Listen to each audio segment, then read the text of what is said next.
Welcome to another episode of The Brand Called You, a podcast and podcast show that brings you leadership lessons, knowledge, experience, and wisdom from thousands of successful individuals from around the world. I'm your host, Ashutosh Garg, and today I'm privileged to welcome a very accomplished poet and author from New York, USA, Mr. David Groff. David, welcome to the show. Thank you for having me. I'm so glad to be here. Thank you. David is a poet, writer, an independent book editor, a culture worker, and a teacher. His latest book of poems is Live in Suspense.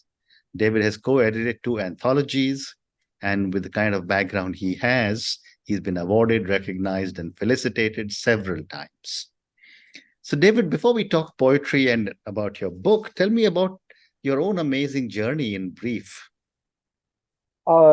I grew up as a boy on the East Coast of America and grew up wanting to be president of the United States. Mm-hmm. I was a political kid growing up in the 60s and 70s when there was so much ferment in the US. Yeah. And I went to Princeton expecting to be a public affairs major.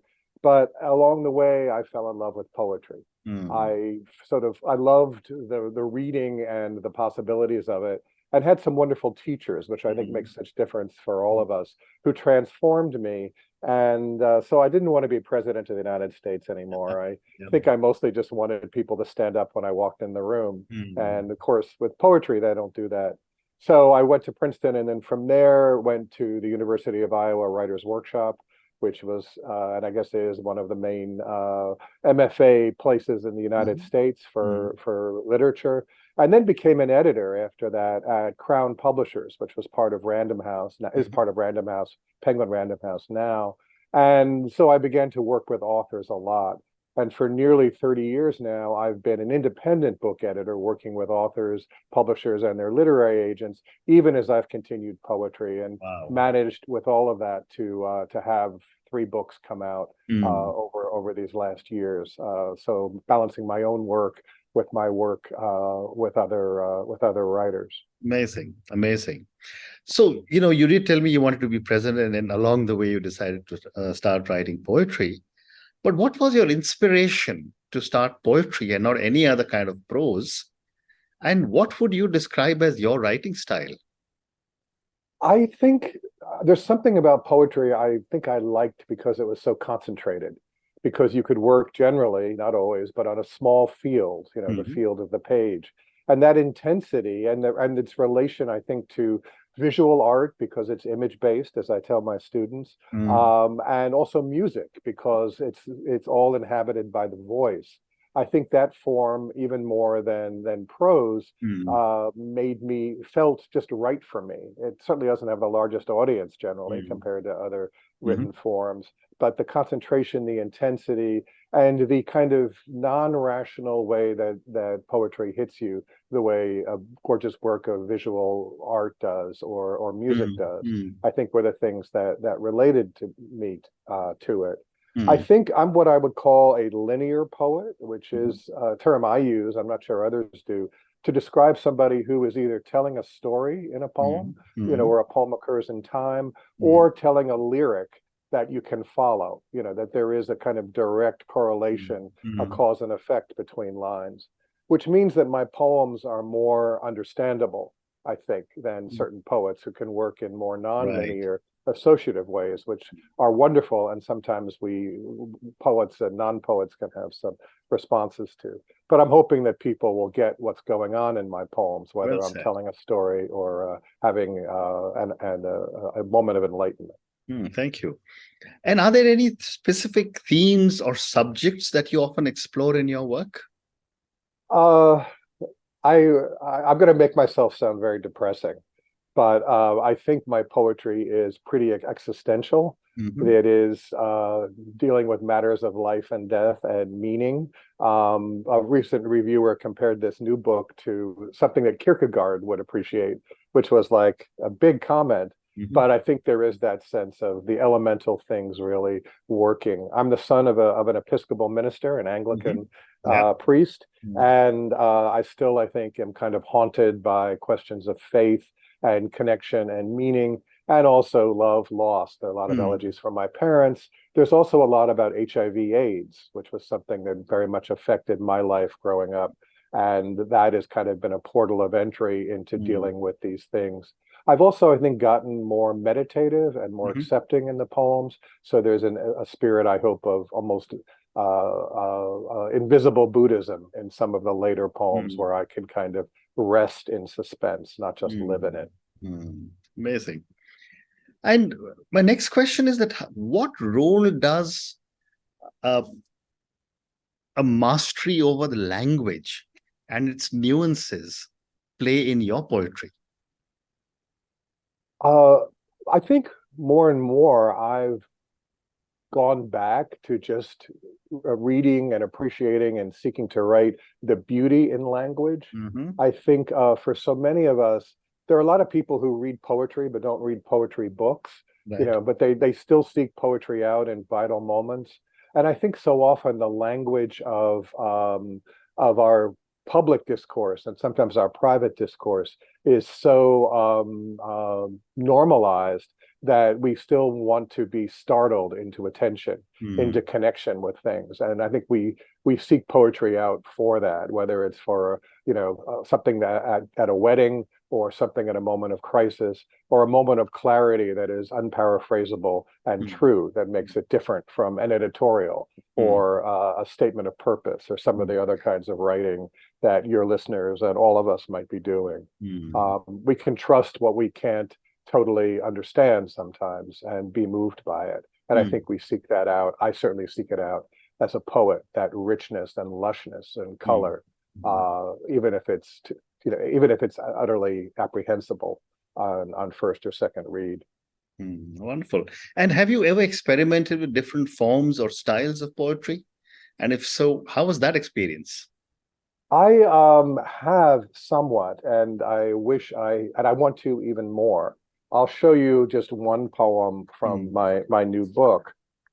This is my book, Live in Suspense, with its tippy columns that suggest, I hope, suspense.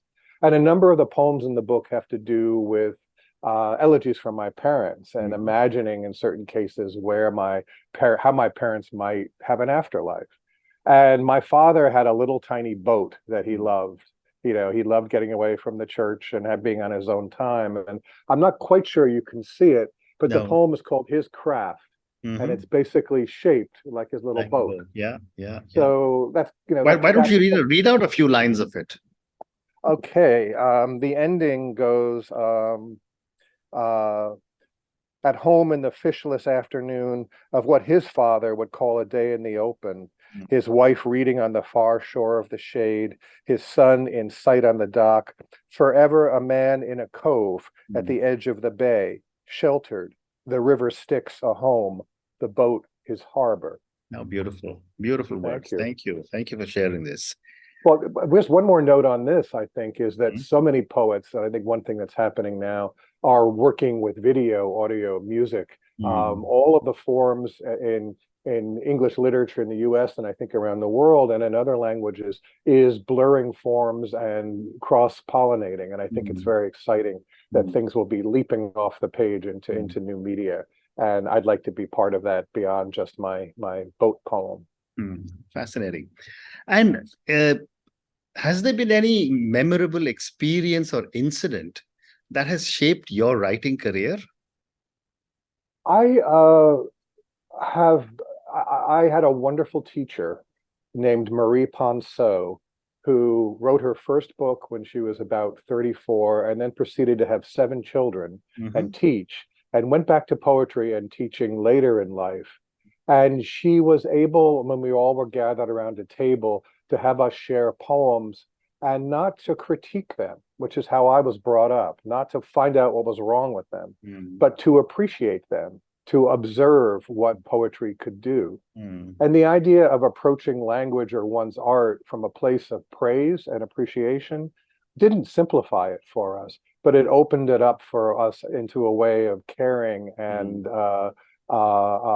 valuing that ultimately helped the poet based on what we saw.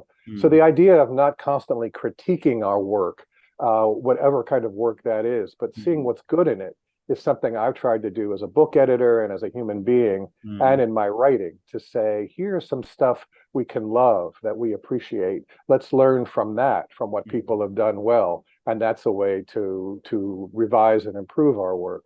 So Marie Ponceau, who died at 98 4 years ago, it was a wonderful, wise woman for me that way. And that was a huge lesson of praise and observation. Wow. Wow. My next question is, and I've seen it myself, and I've been writing for the last, 14, 15 years. How do you think your writing style has evolved over the years? I think I am, I think that when we're actually writing seriously, that writing is not just an act of self-expression, it's an act of communication. And we all can self-express in diaries and journals and other kinds of private writings, maybe even on social media. But I'm really fascinated with the idea of connecting and imagining a reader for our work, that there is this intimate connection we have with so much of the work we do and those who will value it, appreciate it, consume it. So I'm caught more up in that, not in the first drafts of things, but I think later on, when I'm thinking, how will a reader care about this? Of all the poems in all the world, of all the works of communication, what can I do that will move them? And how can I create an eye-to-eye contact with them while maintaining my own integrity? So I think that's come front and center even more, along maybe with an extra kind of honesty, that I don't want to, mess around. Life is too short. I want to kind of open my heart and my head to connect and relate. Wow. One more question relating to poetry, and then I will talk a little bit about your role as an independent book editor. What role do you think poetry plays in society today? I grapple with this all the time. I was teaching my NYU students yesterday about it, and I'll teach my City College of New York students today. Percy Bysshe Shelley said that poets are the unacknowledged legislators of the world. And that's pretty huge, even if they're unacknowledged. And poetry is, I think, in many ways marginalized, at least in book form. Poetry is read by other poets, but not only. And I think, to me, that in a world where so much language is disposable, there are ways for us to come back to things that are more enduring, more unparaphrasable, and more intense. And I'm inviting more and more people to appreciate poetry, not as something we can decode or puzzle out the way I think most of us have been taught, but to kind of allow to wash over us. And I think good poetry really lasts. And I'm interested in all kinds of art and works of communication that can endure beyond a news cycle. And we may not be legislators, but in the words of Wallace Stevens, who was a very imaginative, esoteric poet, the purpose of poetry is to help people to live their lives. And that may not be a one-to-one correspondence of self-help, but I think it's a subtle thing about our largest selves and our largest possibilities of connecting in the moment and over time. Fascinating. So, David, let's talk about now your role or your life as an independent book editor. And you have edited books by Pulitzer Prize winners and recipients of the National Book Award. Let me start by asking you, what role does an independent book editor play in helping authors refine their story, structure, and plot development? I think editors, first of all, are at their best lenses that can actually sharpen how a writer will view their work. Editors certainly are acquiring editors at publishing houses. They're marketing people. They do the dance of the seven veils for sales folks. That kind of corporate editor is there also doing this work.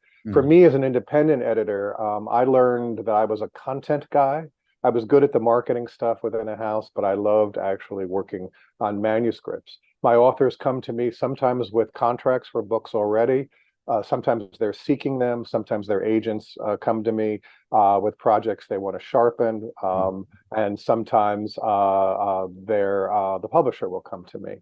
So I again try to kind of imagine a reader for a work to say, how can we make this book the best it can be for a reader who is not you and not one of your friends, not someone who has a vested interest in keeping you happy. So that reader, of course, will buy the book and support your career, but also will spend 8 or 9 hours of their life reading it. So framing things that way, in a very basic way, can be clarifying as we figure out in our short attention span world how to get it open quickly, how to make it clear, how to create a narrative, whether it's memoir, history, or fiction, that grapples with people, how not to have reductive endings, how to kind of earn those moments.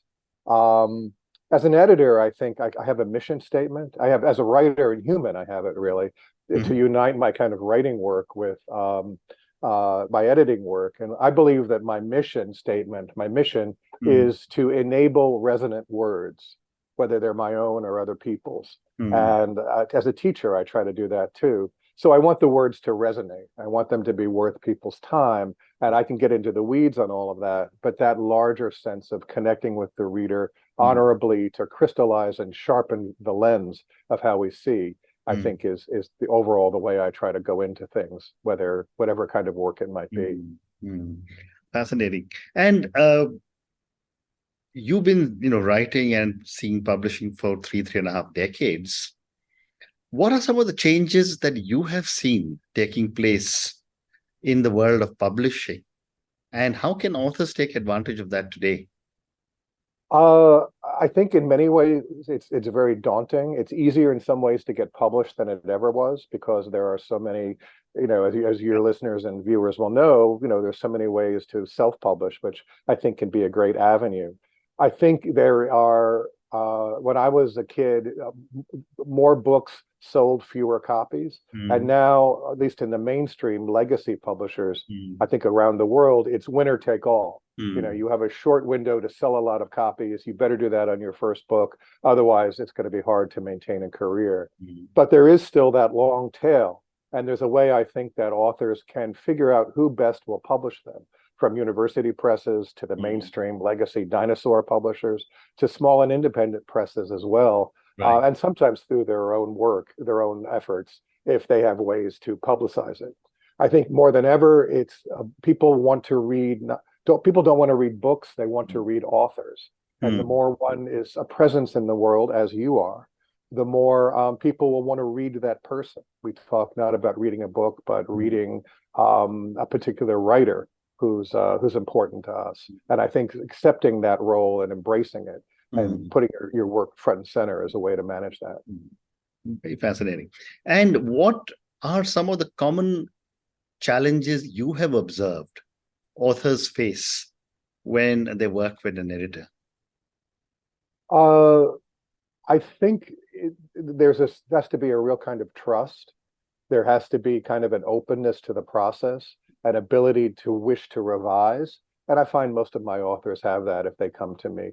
Sometimes you have to send your little puppies off to the farm because they're not going to work in the book. And that can be a real kind of experience of revelation. I think often the books are so personal that we have to kind of detach a little bit from certain things that feel they need to be said, so that the reader can connect with a larger story that may be actually more deeply personal. Amazing. So time for two more questions for you, David. How do you approach the delicate task of providing constructive criticism when you're reading a script? I go back in some ways to what I said about my teacher, Marie Ponceau, the idea of observing certain things, of praising people, which grown-ups don't get enough praise in the world in general. Right. And I think there are ways to observe, and there are ways to ask certain questions, like why is it that we get a lot of setup here and the actual action doesn't start till page 20? Right. That's a leading question, but a better one than sort of pointing a finger and hectoring. So I think there's kind of a gentle collaborative process around questioning and observing that can allow us to kind of have our best connection over time, without the editor being the right one. Editors are wrong all the time, and to be vulnerable, both as editor and author, I think can make a huge difference to the ultimate book and its readership. Well said. My last question, David, and this is for the many, many people who will listen to our conversation. A lot of them, I don't think I've met anyone who doesn't aspire to write. Very few people actually put pen to paper, so to speak. But my question is, what 3 lessons would you be able to give to aspiring authors? I think the poet Mary Oliver has a famous line in a poem where she says, "What will you do with your one wild and precious life?"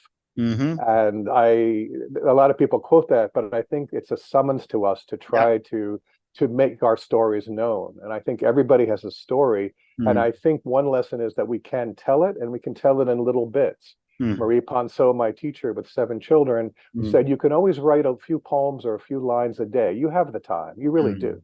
So make the time, for your wild and precious life in general. Invite readers into your life and for your own work, and be sure to read a lot as well, I think would be the second lesson. Share your work and learn from them, and think of it as an active communication. And third, I think kind of write for the future and write for people you care about. Imagine strangers writing your work, and that kind of intimate connection, I think, is a great way to think about all of our work, that we want it to have an impact beyond us. We are planting the seed of a tree we may not see grow, but if we tell our story, share our wisdom, then it may have an impact beyond us. And we have a right to do that, and maybe even a responsibility to share that with those people and the world that we care about. Amazing. Thank you.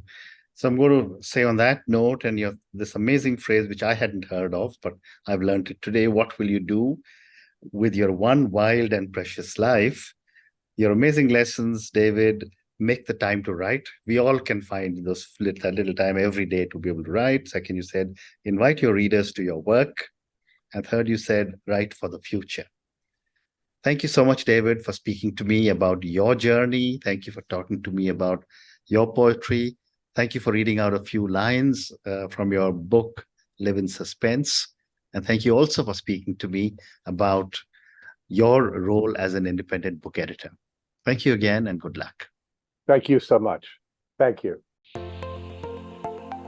Thank you for listening to the Brand Called You videocast and podcast, a platform that brings you knowledge, experience, and wisdom of hundreds of successful individuals from around the world.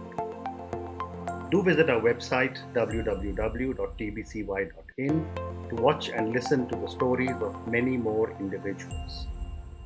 You can also follow us on YouTube, Facebook, Instagram, and Twitter. Just search for The Brand Called You.